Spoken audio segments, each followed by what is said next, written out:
Collected Works of Valerie Lynn Stevens. Between Mind and Heart. Perhaps the first half of our lives are spent figuring out how to best live them, and the rest putting this wisdom into execution. But what if someone is having a hard time figuring it out? Is it better then to live in mere search of the answers, or should they perhaps live out the questions themselves?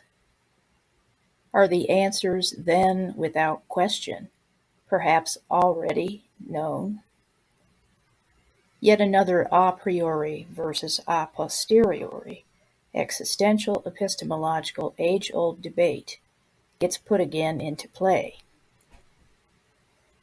Furthermore, could the questions be also an answer to the last known address of the soul, where fear and doubt resided, compelling us on to examine why we have become so fearful and faithless? But if only it was all that simple. Thus, if the questions and their answers consume so much, then what is the alternative to accessing this a priori, a posteriori knowledge for those who are incapacitated or indisposed to do so? Perhaps we must then direct our psycho-spiritual reserves into convincing ourselves of what I believe to be our pre-existent state of wholeness and wisdom. And I suppose this is where that other F word, faith, comes in, believing in not only a higher being, but most of all believing in ourselves to just step back and let it all be, unfolding naturally to each its own perfection of design and providence.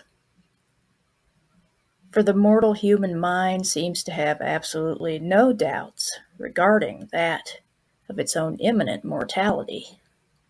Yet when it comes to life, well, that's the tricky part, isn't it?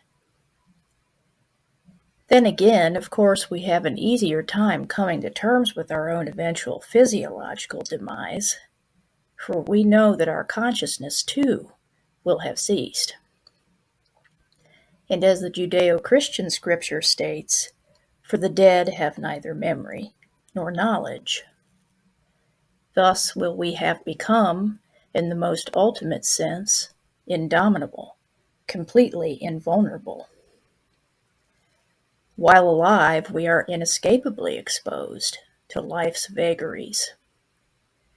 For the very conscious, willful act of choosing and believing in life invites upon us many deaths before dying, indeed ones far more excruciating than any cessation with finality.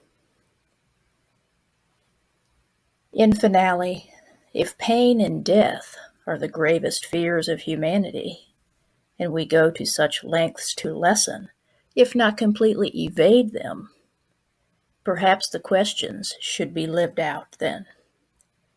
Perhaps living in and of itself is the only viable answer, however simple, yet profound, it might be.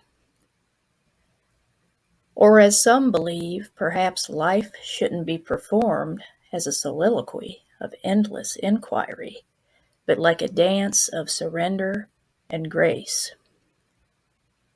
Perhaps this is the only way that the most pertinent information can filter through, thereby freeing our inertial reserves to allow the soul to live as it already knows how to live.